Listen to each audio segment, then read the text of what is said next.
Hello everyone, this is Kusum, your English mentor, and once again welcome to Learning Without Burden. I hope आप सब लोग अच्छे हैं and आज की वीडियो में हम लोग रीड के PYQs करेंगे लैंग्वेज 1 इंग्लिश। जिन्होंने लैंग्वेज 1 ऑप्ट किया है इंग्लिश को, हम उसके PYQs सोल्व करने वाले हैं, ठीक है। चाहे आपने लैंग्वेज 1 लिया है इंग्लिश को, चाहे आपने लैंग्वेज 2 लिया है, ठीक है, कोई ज़्यादा डिफरेंस नहीं है। सिलेबस लगभग सेम है, बस 2-4 टॉपिक आगे पीछे हैं। तो चाहे आपने एज अ लैंग्वेज 1 लिया है चाहे 2, दोनों ही सिनेरियोज में ये वीडियो आपके लिए हेल्पफुल तो होने ही वाला है। लेकिन स्पेशली मैंने लैंग्वेज 1 को टारगेट करके ये वीडियो बनाया है, ठीक है। बाकी लैंग्वेज 2 का भी मैं वीडियो बहुत जल्दी अपलोड करूंगी। बाकी आप चाहे आपकी लैंग्वेज 1 इंग्लिश है चाहे 2 है, आप दोनों ही इस वीडियो को देख सकते हो, ठीक है। तो without any further delay let's start our video.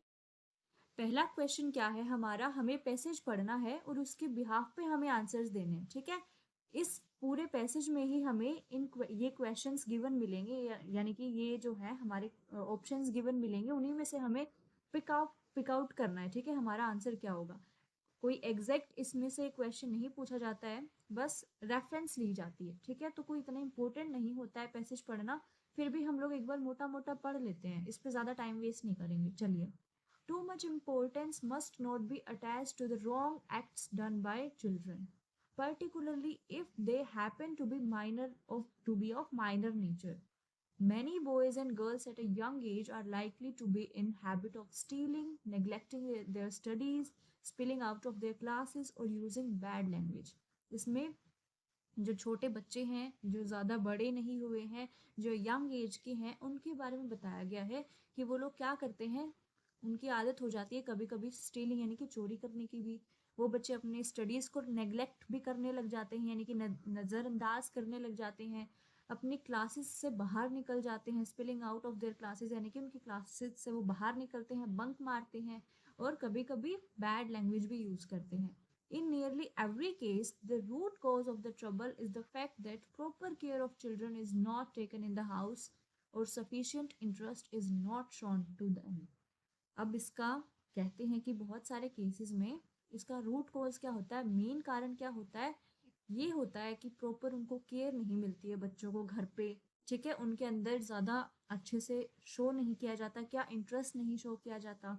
But if the parents were wise, लेकिन अगर पेरेंट्स वाइज होंगे, उन पे ध्यान देंगे, they would correct all the faults of their children by paying more attention to them. लेकिन अगर parents wise होंगे ना, तो वो अपने बच्चों को कभी भी नेग्लेक्ट नहीं करेंगे और ज़्यादा अटेंशन पे करेंगे उनके ऊपर। What ever the case, one thing should never be done. चाहे कोई भी केस हो, कोई भी कारण हो, एक चीज़ कभी भी, ये चीज़ कभी भी नहीं होनी चाहिए। Bad things in the children should never be repressed. जो बच्चे जो गलतियां करते हैं, जो उनकी बुरी आदतें होती हैं, उनको रिप्रेस मत करो। ये नहीं है, ये मत बोलो कि हाँ कोई बात नहीं, बच्चा ऐसे सीख जाएगा। जब तक आप उनकी गलतियों को करेक्ट नहीं करेंगे, उनको पता कैसे चलेगा कि हम वो बच्चे गलत कर रहे हैं। पेरेंट्स की ड्यूटी क्या होती है, बच्चों को समझाना, है ना, कि आपको ऐसा नहीं करना है फ्यूचर में। अभी आपने ये गलती कर दी, कोई बात नहीं, बट आगे मत कीजिए, है ना। बच्चों को समझाना चाहिए, पेरेंट्स को ध्यान देना चाहिए, पेरेंट्स को ज़्यादा अटेंशन शो करनी चाहिए, और उनको क्या नहीं करना चाहिए, उनकी गलतियों को दबाना नहीं चाहिए, बल्कि उनको सुधारना चाहिए। That is, they should not be compelled to change for the better under fear of rod. Physical punishment does not improve them. उनको डराओ मत, उनको फिजिकली पनिश मत करो, बल्कि उनको समझाओ। फिजिकल पनिशमेंट कुछ भी इम्प्रूव नहीं करता, it only make verse than before. ये सिर्फ पहले से ज़्यादा खराब बनाता है। फिजिकल पनिशमेंट से बच्चे नहीं सुधरते हैं, और वो प्यार से समझाने से सुधरते हैं, ठीक है। ये हमारा पैसेज था, मेनली मोरल एथिक्स पे है, मोरल वैल्यूज पे है। पेरेंट्स के लिए क्या है, एक संकेत है, एक हम क्या बताया गया है, एक पेरेंट को एक इंडिकेशन दिया गया है कि बच्चों को कैसे ट्रीट करते हैं, है ना। अब देखते हैं हमारा पहला क्वेश्चन क्या कहता है। Which of the following phrase has a determiner in it. अब आपको बताना है, छांटना है कि डिटर्मिनर क्या होगा इन चारों ऑप्शंस में से। अब जिसको यही नहीं पता डिटर्मिनर होते क्या है, वो कैसे पहचानेगा भाई। तो पहले मैं आपको यही बता देती हूँ डिटर्मिनर क्या होते हैं। तो डिटर्मिनर आपके पास बहुत सारे टाइप के होते हैं, ठीक है। आप 8 तो मान के चलो, 8 तो होते ही होते हैं। पहले में क्या आते हैं, पहले में आपके पास आर्टिकल्स आते हैं, ठीक है। अभी मैं आपको छोटा सा ये टॉपिक समझा देती हूँ ताकि आपको ये आगे याद रहे। पहला क्या आता है, आर्टिकल्स आते हैं। दूसरा quantifiers, quantifiers, demonstratives, numbers, and distributives, possessives, difference words, और एक क्या रह गया, डिफाइनिंग वर्ड्स। अब मैं एक एक करके थोड़ा थोड़ा आपको इनके बारे में बता देती हूँ। आर्टिकल्स कौन से हो गए, मैं पेन चेंज कर लेती हूँ कलर, फिर आपको और ज्यादा अच्छे से समझ आएगा। देखिए आर्टिकल्स कौन से होते हैं, ए एंड द। अगर आपको ए एंड द दिख जाए तो वो भी एक डिटरमिनर आएगा आर्टिकल वाला। क्वांटिफायर क्या हो जाता है, क्वांटिफायर हो जाता है मच, है ना, मैनी, मच, मैनी, लिटिल, है ना, लिटिल, बिट, ये क्या हो गए आपके क्वांटिफायर्स हो गए। ठीक है, डेमोन्स्ट्रेटिव्स कौन से हैं, अब आपके डेमोन्स्ट्रेटिव्स हो गए दिस, दैट, दीज और दोज। ठीक है, ये क्या हो गए आपके डेमोन्स्ट्रेटिव्स हो गए। नंबर 1 2 3 ये हो गए आपके नंबर्स, और क्या हो गए, फर्स्ट, सेकंड, थर्ड, ये भी आपके क्या आ गए, नंबर्स में आ गए। ये भी क्या होते हैं आपके डिटरमिनर्स ही होते हैं। अब देखो 1 2 3 इनको तो हम क्या बोलते हैं, कार्डिनल बोलते हैं, और फर्स्ट सेकंड थर्ड इनको हम क्या बोलते हैं, ऑर्डिनल बोलते हैं। मैं यहाँ लिख के बता देती हूँ। ये भी कितने टाइप के होते हैं नंबर्स भी, एक तो होते हैं दो टाइप के, कार्डिनल्स और दूसरा ऑर्डिनल्स। कार्डिनल्स कौन से होते हैं, कार्डिनल्स होते हैं जैसे 1 2 3, ठीक है, और ऑर्डिनल्स कौन से होते हैं, जैसे फर्स्ट, सेकंड, थर्ड, ये वाले क्या होते हैं, ऑर्डिनल्स होते हैं। ठीक है, आई होप यहाँ तक समझ आ गया होगा आपको। डिस्ट्रीब्यूटिव फिर कौन से होते हैं, बोथ हो गया, ऑल हो गया। ठीक है, पोजेसिव कौन से होते हैं, his, her, mine, okay, yours, ये आपके पोजेसिव में आ गए। डिफरेंस में कौन से आ गए, अदर, अनदर, ठीक है, और एक ये डिफाइनिंग वर्ड्स लास्ट रह गया, इसमें कौन से आ गए, WH वाले, विच, हुज। ठीक है, आई होप आपको सारे डिटर्मिनेंट समझ आ गए। मैंने ये आपको मोटा मोटा बताया है, मैं सारे के सारे ग्रामर के टॉपिक्स की अलग से वीडियो लेकर के आऊंगी। एक बार के लिए इतना ही बता देती हूँ, ठीक है, मोटा मोटा आप इसको देख लोगे तो आपको एक बार ध्यान में आ जाएगी कि हाँ ये डिटर्मिनर्स होते हैं। तो मैंने आपको एक बार रिवाइज दोबारा करवा देती हूँ, कौन से होते हैं, articles A and the, quantifiers much, many, little, bit, और डेमोन्स्ट्रेटिव्स दिस, दैट, दोज, ठीक है, देयर। नंबर्स दो होते हैं, कार्डिनल और ordinal. Cardinal 1 2 3 4 5 6, ordinals first second third fourth. Distributives कौन से होते हैं, बोथ, ऑल। ठीक है, पोजेसिव कौन से हो गए, his, her, mine, yours. Difference words other, another, और डिफाइनिंग वर्ड्स हुज, WH वाले। ठीक है, हुज हो गया, विच हो गया। ठीक है, अब इनमें से देखो, पढ़ो सारे के सारे options. Cause of trouble, change for the better, worse than before, many, boys and girls. पता चला आपको, दिखा इनमें से कहीं कोई डिटरमिनर, ये वाला दिख गया ना, मैनी, है ना, क्वांटिफायर दिख गया, मैनी दिख गया, देखो यहाँ पे रहा, है ना। तो ऑप्शन डी में क्या है हमारे पास, डिटरमिनर है। इस क्वेश्चन, पहले क्वेश्चन को करने में थोड़ा सा टाइम लग गया, क्योंकि मैंने डिटरमिनर आपको समझाया है होते क्या है। अब मैंने पहले ही बोल दिया था कि ये क्लास, आप चाहे आपने लैंग्वेज 1 ऑप्ट किया है चाहे 2 ऑप्ट किया है, ये वीडियो सभी के लिए हेल्पफुल होने वाला है, क्योंकि मैं बेसिक से करवा रही हूँ। ठीक है, जो टॉपिक जहाँ पे आएगा वो समझा दूंगी, ठीक है, ताकि आपको दोबारा ना करना पड़े उस चीज को। ठीक है, इसलिए इस क्वेश्चन में टाइम लग गया। तो आपको यहाँ पे पता चल रहा है कि मैनी में क्या है, मैनी आपको फोर्थ ऑप्शन में मैनी दिख गया, और मैनी एक क्वांटिफायर है ना, क्वांटिफायर डिटरमिनर है। तो here D will be the right answer. Okay, clear. Next question पे, the root cause of the trouble is the fact, ये हमारे पैसेज से ही एक लाइन दी है। इसमें बताया कि इज क्या है। वैसे तो कुछ बच्चे देखते ही बोलेंगे कि मैम इज तो एक हेल्पिंग वर्ब है, इज तो एक हेल्पिंग वर्ब है, लेकिन इज हेल्पिंग वर्ब की तरह काम कब करेगी, जब इसके आगे कोई मेन वर्ब होगी, तभी तो ये इज हेल्पिंग वर्ब की तरह काम करेगी ना। जैसे कि इज गोइंग, कि भाई वो बंदा जा रहा है, इज गोइंग। अब यहाँ पर गोइंग मेन वर्ब है, तभी तो यहाँ पे इज हेल्पिंग वर्ब हुआ ना। लेकिन यहाँ पे तो द फैक्ट है, कोई मेन वर्ब तो हमें दिख ही नहीं रही, तो ये इज हेल्पिंग वर्ब कैसे हो सकता है, तो हेल्पिंग वर्ब तो नहीं है। कंजंक्शन मैं आपको बता चुकी हूँ, कंजंक्शन होता है दो सेंटेंसेस को जोड़ने वाले शब्द, दो सेंटेंसेस को जोड़ने वाले शब्द, जैसे कि जैसे कि क्या हो गए, सो, बट, बिकॉज, ठीक है, ये क्या होते हैं आपके पास, कंजंक्शंस होते हैं, प्रीपोजिशंस होते हैं प्लेस को शो करने वाले, अप, डाउन, है ना, अप डाउन, ये क्या होते हैं आपके प्रीपोजिशंस होते हैं। अब यहाँ पे एक ही ऑप्शन बच गया हमारे पास, मेन वर्ब, ठीक है। अगर इस हेल्पिंग वर्ब नहीं है तो इस क्या है, एक हेल्प मेन वर्ब है यहाँ पे। इस जो है the root cause of the trouble is, कि भाई मेन कारण क्या है ट्रबल का, ये फैक्ट है। क्या फैक्ट है, वो फैक्ट पीछे बताया कि पेरेंट्स क्या नहीं करते हैं, अटेंशन शो नहीं करते हैं। तो यहाँ पर इस क्या है, एक मेन वर्ब है, हेल्पिंग हेल्पिंग वर्ब नहीं है। क्यों? क्योंकि इसके बाद कोई मेन वर्ब आई नहीं है भाई, इसलिए खुद ही मेन वर्ब है, ठीक है। सो हियर इज क्या है, is a main verb, okay. Is, देखो, is a main verb, okay, main verb.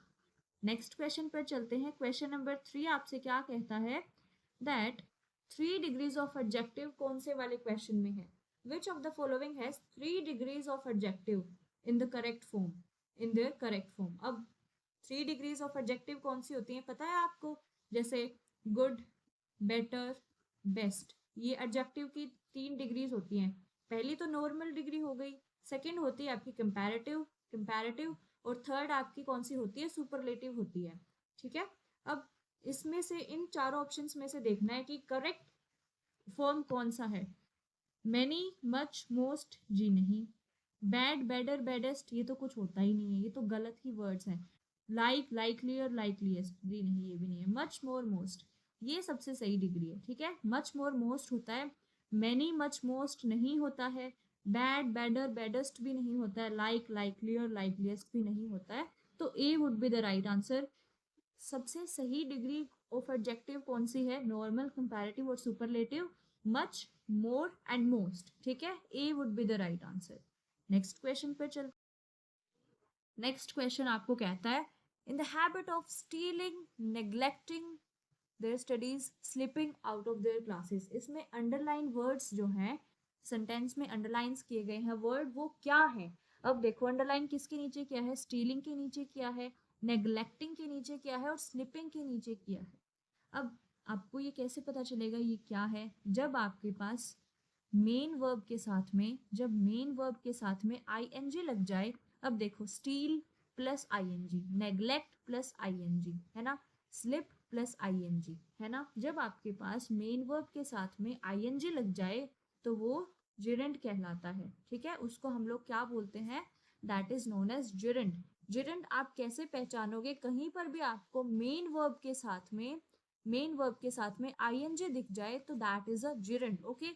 अब देखो, स्टीलिंग, नेग्लेक्टिंग, स्लीपिंग, है ना, मेन वर्ब के साथ में आईएनजी है ना, तो मेन वर्ब नहीं है, कंजंक्शन नहीं है, एडजेक्टिव नहीं है, जिरेंट्स हैं। कंजंक्शन में आपको पहले बता चुकी हूँ क्या होते हैं, जो दो सेंटेंसेस को जोड़ने का काम करते हैं। मेन वर्ब मैंने बता ही दिया, मेन वर्ब के साथ में आईएनजी भी तो है ना। अगर स्टील होता, नेग्लेक्ट होता या स्लिप होता तो हम मेन वर्ब बोल देते, लेकिन साथ में आईएनजी भी है तो जिरेंट्स हैं ये। एडजेक्टिव होते हैं विशेषण की, कोई चीज जो विशेषता बताता है, जैसे कि स्लो, स्लो वॉकर, जैसे स्लो वॉक, वॉक कैसी है, स्लो है, तो स्लो यहाँ पर एक एडजेक्टिव है, ठीक है। ब्यूटीफुल गर्ल, ब्यूटीफुल गर्ल, अब यहाँ पर गर्ल कैसी है, ब्यूटीफुल है, तो यहाँ पर ब्यूटीफुल एडजेक्टिव है, ठीक है। तो ये एडजेक्टिव भी नहीं है, है ना, तो ये जिरेंट्स हैं जिनमें मेन वर्ब के साथ में आईएनजी लगता है। I hope fourth question clear है। फिफ्थ क्वेश्चन पर चलते हैं, पोजेसिव प्रोनाउन क्या होता है।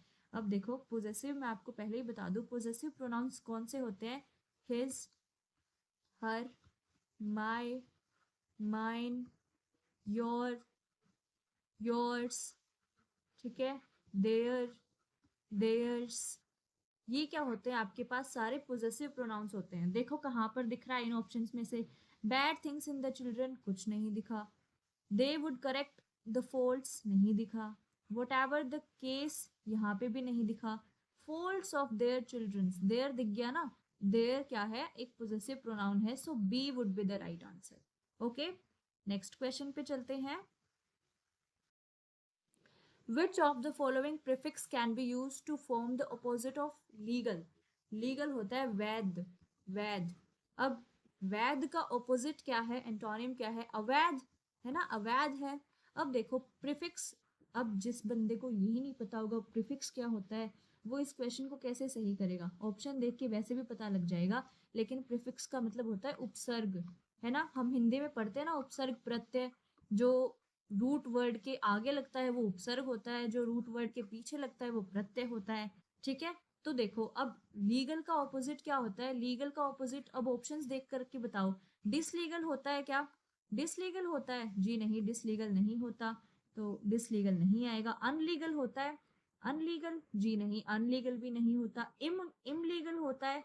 इमलीगल? जी नहीं, इमलीगल भी नहीं होता। भाई इलीगल होता है, IL, है ना? इलीगल होता है ना। सो कौन सा प्रीफिक्स यूज होगा, कौन सा उपसर्ग लगेगा? लीगल के, लीगल रूट वर्ड है, लीगल के आगे कौन सा उपसर्ग लगेगा, कौन सा प्रीफिक्स लगेगा? इल लगेगा, इलीगल होगा। ठीक है, so A would be the right answer. I hope यहाँ तक किसी को कोई भी डाउट नहीं है। नेक्स्ट क्वेश्चन पर चलते हैं। One word for that which never fails, जो कभी भी फेल नहीं होता, उसको क्या कहते हैं? अब ये वन वर्ड सब्सटीट्यूशन है। क्या है ये? One word substitution. जो बच्चे अभी तक वोकैब याद नहीं करते हैं, जो जिन्होंने वोकैब पढ़ना शुरू नहीं किया है, आप लोग डेली एंटोनिम, सिनोनिम, इडियम्स और वन वर्ड सब्सटीट्यूशन पढ़ना शुरू कर दीजिए। मैं भी साथ के साथ करवा दूंगी, टॉपिक वाइज जब लेकर आऊंगी तब मैं भी करवा दूंगी। लेकिन आप भी, आपके पास जो भी बुक है, चाहे आपके पास नीतू मैम की कोई भी वॉल्यूम है, वॉल्यूम 1 2, चाहे आपके पास ब्लैक बुक है, मैं ब्लैक बुक रेफर करूंगी आपको। आप उसमें से डेली जितना आपसे पढ़ा जाता है 40-50 एंटोनिम, सिनोनिम, डेली ऐसे ऐसे करके आप पढ़ना शुरू कर दो। ठीक है, तो उसमें से ही जब आप पढ़ोगे तो आपको पता लगेगा वन वर्ड क्या होता है उस इंसान के लिए, which that never fails, the person that never fails, which never fails is infallible. ठीक है, अनफेलेबल नहीं होता, इनफेलेबल नहीं होता, अनफॉलेबल नहीं होता, इनफॉलेबल होता है। ठीक है, that person which never fails is infallible. Okay, D will be the right answer here, infallible. Okay, next question पे। अब इसमें आपको बताना है कि विच of the following has correct structure of question. अब इसमें बताना है कि आपको क्वेश्चन का सही स्ट्रक्चर कौन सा है। अब देखो मैं आपको बता दूं, सबसे पहले क्वेश्चन, जब क्वेश्चन वाला सेंटेंस आता है तो उसमें सबसे पहले होती है हेल्पिंग वर्ब। स्टार्टिंग ही आपकी हेल्पिंग वर्ब से होती है, फिर आपका आता है सब्जेक्ट।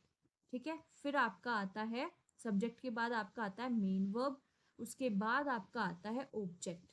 ठीक है, अब देखो ये फॉर्मेट कहाँ पर फॉलो हो रहा है। हेल्पिंग वर्ब देखो सब में है, कुछ पता नहीं चला। उसके बाद सब्जेक्ट भी सब में है। उसके बाद मेन वर्ब देखो, मेन वर्ब तो नहीं है। अगर मेन वर्ब नहीं होगी अगर किसी में, तो डायरेक्ट ऑब्जेक्ट आ जाएगी। लेकिन इसमें देखते हैं, does and has a car. Does भी आ गया हेल्पिंग वर्ब, एंड भी आ गया हेल्पिंग वर्ब। दो दो हेल्पिंग वर्ब तो नहीं आ सकती है ना। मैंने आपको पहले ही बता दिया, हेल्पिंग वर्ब सब्जेक्ट फिर मेन वर्ब आएगी। डज के साथ हैज कैसे आएगा? दो दो हेल्पिंग वर्ब तो नहीं आ सकती, ये भी गलत हो गया। अब ये देखते हैं, हैव एन अ कार, यहाँ पर हेल्पिंग वर्ब तो आ गई, सब्जेक्ट भी आ गया, मेन वर्ब कहाँ पर है? ये तो ऑब्जेक्ट हो गया। ये भी नहीं फॉलो किया भाई हमारा रूल, है ना। डिड हेल्पिंग वर्ब है, एंड सब्जेक्ट हो गया, हैज दोबारा से हेल्पिंग वर्ब आ गई। जी नहीं, ये भी नहीं आएगा। अब देखो ये वाला, देखो ऑप्शन, डज हेल्पिंग वर्ब है, एंड सब्जेक्ट है, हैव। अब बोलोगे मैम हैव भी तो एक हेल्पिंग वर्ब ही है ना, हैव सही कैसे है? और अकार क्या हो गया? ऑब्जेक्ट हो गया। अब मैं आपको बता दूं, यहाँ पर have as a main verb काम करेगा। एज अ मेन वर्ब काम क्यों करेगा?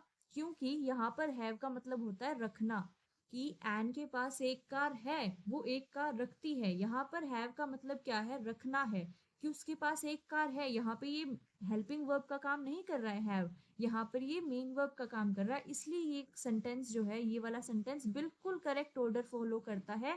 पहले तो आपके पास हेल्पिंग वर्ब है डस, फिर है सब्जेक्ट एंड, फिर है मेन वर्ब हैव जिसका मतलब है रखना, फिर है अ कार ऑब्जेक्ट, और लास्ट में इंटेरोगेटिव मार्क भी है। देखो यहाँ पे आपको पता चलेगा, है ना, यहाँ पर इंटेरोगेटिव भी है लास्ट में, है ना। तो ये जो बी वाला ऑप्शन है ये बिल्कुल सही फॉर्मेट फॉलो कर रहा है। ठीक है, तो यहाँ पर कौन सा ऑप्शन सही हो जाएगा? Option number B. कौन सा क्या है? सबसे पहले हेल्पिंग वर्ब, हेल्पिंग वर्ब, फिर क्या है आपके पास? सब्जेक्ट, फिर है आपके पास मेन वर्ब, फिर है आपके पास ऑब्जेक्ट। ठीक है, सो बी वाला जो ऑप्शन है ये बिल्कुल सही फॉर्मेट फॉलो करता है। So B will be the right answer. Okay, पता चल गया ना ये तीनों ऑप्शन गलत क्यों है? चलिए नेक्स्ट क्वेश्चन पे चलते हैं। विच of the following is correct. इसमें भी यही बताना है करेक्ट कौन सा है। देखो बाकी सब तो सेम है, बाकी पूरा का पूरा सेंटेंस सेम है, बस कहाँ पर डिफरेंस है, यहाँ पर है एट, यहाँ पर है ओन, यहाँ पर है इन, यहाँ पर है फोर, और मेन क्या है यहाँ पर सक्सीड। सक्सीड के बाद बताना है आपको क्या आएगा। ये सक्सीड के बाद कौन सा, ये है प्रीपोजिशन सारे, इन, ओन, एट, फोर, ये सारे के सारे हमारे क्या हैं, ये प्रीपोजिशंस हैं। और जब आप प्रीपोजिशंस पढ़ोगे, जब मैं आपको प्रीपोजिशंस पढ़ाऊंगी, तब आपको पता चलेगा कि सक्सीड के साथ कौन सा प्रीपोजिशन लगता है, इन लगता है। ठीक है, सक्सीड इन किसमें सफल हुई, सक्सीड का मतलब होता है सफल, और सफल तो किसी चीज के अंदर ही होता है, किसी काम के अंदर ही सफल होते हैं ना।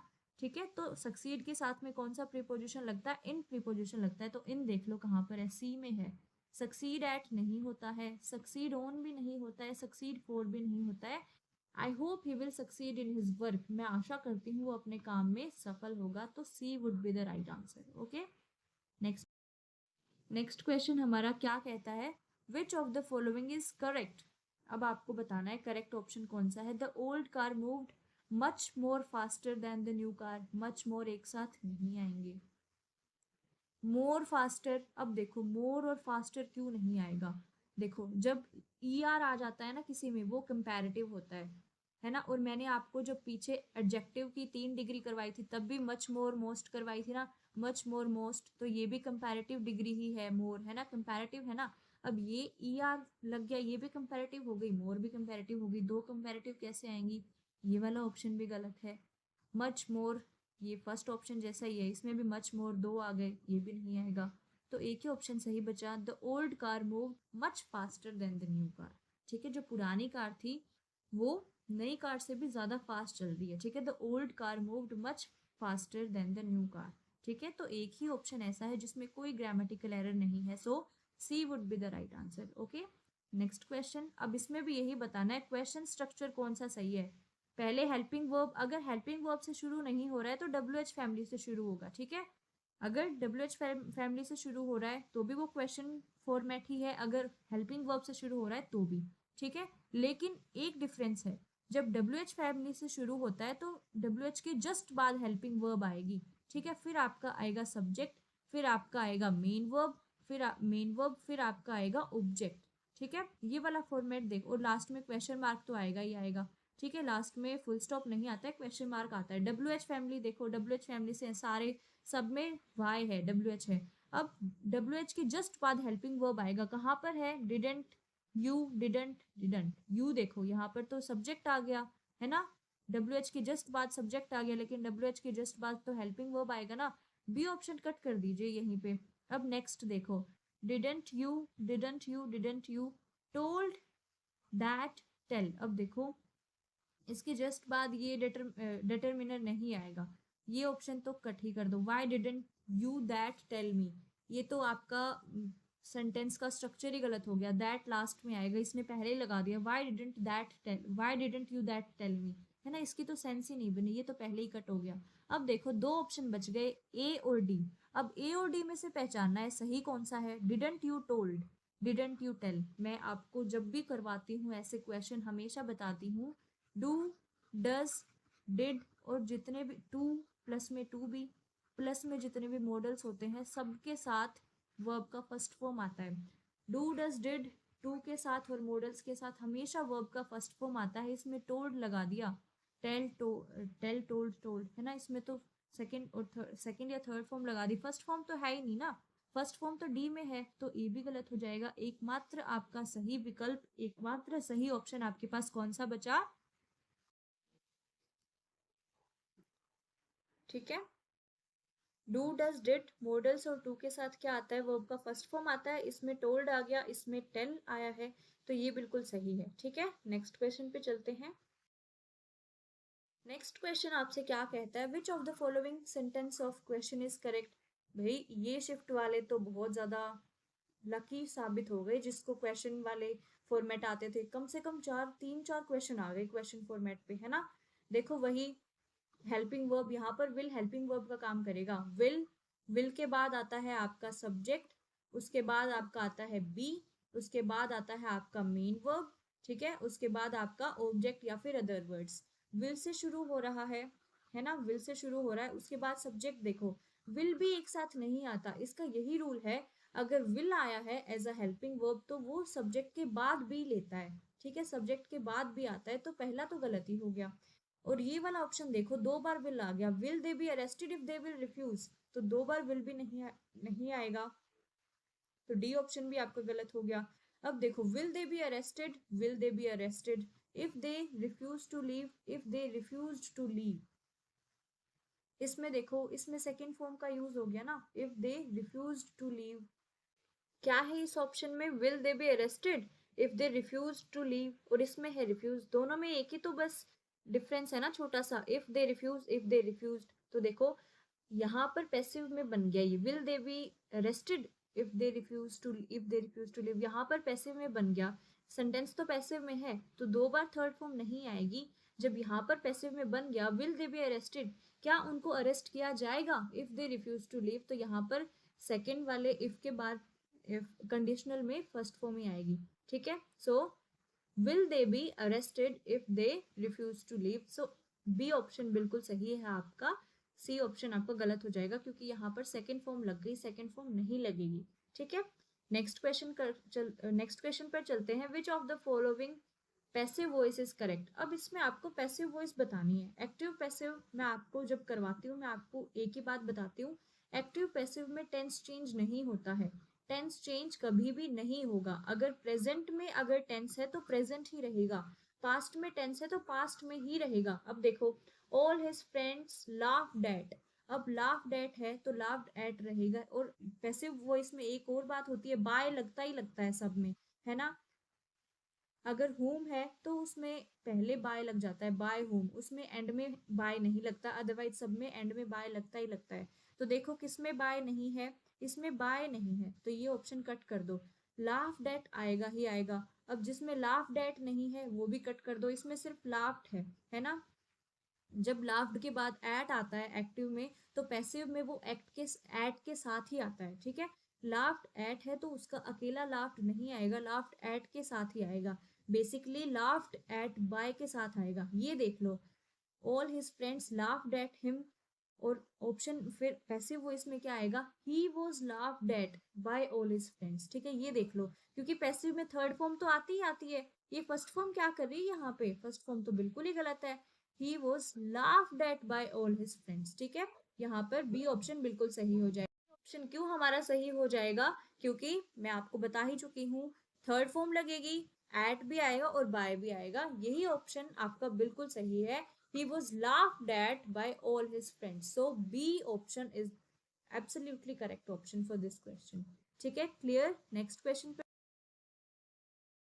क्वेश्चन और रह गए हमारे, अब इनमें से आपको डिप्थोंग साउंड पहचाननी है, डिप्थोंग साउंड आपको पता है क्या होती है, जो दो वर्वल से बनकर के मिलकर के बनती है, ठीक है, ओ यू ए आई, ठीक है, ओ बी ओ वाई, जैसे एक तो ये हो गया, ए आई आर एक ये हो गया, जैसे ओ यू टी, अब देखो ओ और यू दो साउंड मिलकर के इसको प्रोनाउंस करेंगे तो कैसे बनेगा, आउट, ओ यू, दोनों ऐसा नहीं लग रहा दोनों साउंड इकट्ठी हो रही हैं, आउट है ना, आउट, और ए आई आर, एयर, ए और आई दोनों मिल रहे हैं ना, एयर, जब इसको हम प्रोनाउंस करेंगे तो क्या बनेगा, ए आई आर, एयर, है ना, जब डिप्थोंग साउंड क्या होता है, बॉय, है ना, जब डिप्थोंग साउंड क्या होता है, जब दो वोवल्स को जब प्रोनाउंस करते हैं तो दोनों वोवल्स साथ में जब प्रोनाउंस होते हैं वो डिप्थोंग साउंड्स होती हैं, ठीक है। अब देखो स्पीड, यहाँ पे तो स्पीड सीधा ही बोला जा रहा है, कोई डिप्थोंग साउंड नहीं दिख रही है, जील, जील में भी हमें कोई डिप्थोंग साउंड नहीं दिख रही है, जिस्ट, इसमें भी नहीं दिख रही है, यीस्ट, इसमें नहीं दिख रही, Y E A S T, E A, ऐसा नहीं लग रहा है, यीस्ट, बोलने में दो साउंड्स, वाई की ई और ए के साउंड, ई और ए के साथ क्या हो रही है, साउंड मिक्स हो रही है, वाई की साउंड ई और ए के साथ मिक्स हो रही है, यीस्ट, है ना, डिप्थोंग साउंड क्या होती है, जो दो या दो से ज्यादा वोवल्स से मिलकर के बनती है, दो वोवल्स से एक साथ मिलकर बनती हैं वो साउंड्स, ठीक है, तो इसमें साफ साफ दिख रहा है यीस्ट, डिप्थोंग साउंड यहीं पे पता चल गया, सो इसमें डिप्थोंग साउंड है, ठीक है, ये भी अलग से मैं आपको अलग से टॉपिक करवा दूंगी, ये फोनेटिक्स का पार्ट है, फोनेटिक्स में आती हैं ये सारी चीजें आपकी, ठीक है, तो लैंग्वेज 1 वालों के लिए फोनेटिक्स है, ऑप्शन में है, मतलब उनके भी सिलेबस में है तो लैंग्वेज टू में भी। लैंग्वेज टू में इनफैक्ट जिन बच्चों ने लैंग्वेज टू ऑप्ट किया है रीट में इंग्लिश को, उनको तो ये फोनेटिक्स, डिप्थंग साउंड, साउंड्स, ये बहुत ज्यादा उनको तो आएंगे ये करने, ठीक है, उनके लिए तो बहुत इंपॉर्टेंट है। लेकिन लैंग्वेज वन में भी ये बहुत अच्छा खासा वेटेज ले जाते हैं ये क्वेश्चंस, ठीक है। आज का हमारा लास्ट क्वेश्चन है, in which of the following sentences is have used as main verb. Have को मेन वर्ब में कहाँ पर यूज किया है इन सेंटेंसेस में? I have lost the faith, ये तो यहाँ पर हैव हेल्पिंग वर्ब है। I have never been to Delhi, यहाँ पर भी ये क्या है, हेल्पिंग वर्ब है। आई हैव एडमिटेड, हाँ मैंने एडमिट कर लिया, माई फॉल्ट, मेरी गलती, यहाँ पर भी हैव एक हेल्पिंग वर्ब है। आई हैव अ शावर, यहाँ पर हैव का मतलब क्या है, हाँ आई have a shower every morning, मैं जो है हमेशा हर रोज नहाती हूँ सुबह मॉर्निंग में। तो यहाँ पर ऑक्सिलरी वर्ब है ये, ऑक्सिलरी वर्ब है, कौन सी, हैव। पहले ऑप्शन में I have a shower every morning, इसमें हैव एक क्या है, ऑक्सिलरी वर्ब है। ऑक्सिलरी वर्ब कौन सी होती है, do, are, is, am, have, ठीक है, ये एज अ ऑक्सिलरी वर्ब हम इनको देखते हैं, ठीक है। तो पहले ऑप्शन में हैव जो है एक ऑक्सिलरी वर्ब की तरह काम कर रहा है, ठीक है। तो पहले ऑप्शन में हैव को as a main verb use किया गया है। ओके, आई होप आज के क्वेश्चंस आपको यहाँ तक सारे समझ में आ गए होंगे, ठीक है। अगर आप रीट की तैयारी कर रहे हैं, आपको बेसिक से सब कुछ पढ़ना है, तो आप इस चैनल के साथ जुड़े रहिए, आपकी तैयारी और ज़्यादा बूस्टअप हो जाएगी। एंड यहाँ तक वीडियो को देखने के लिए thank you so much. I hope आपको क्लास अच्छी लगी होगी। If you really like the class, hit the like button and please share the class and subscribe to my channel. Thank you so much.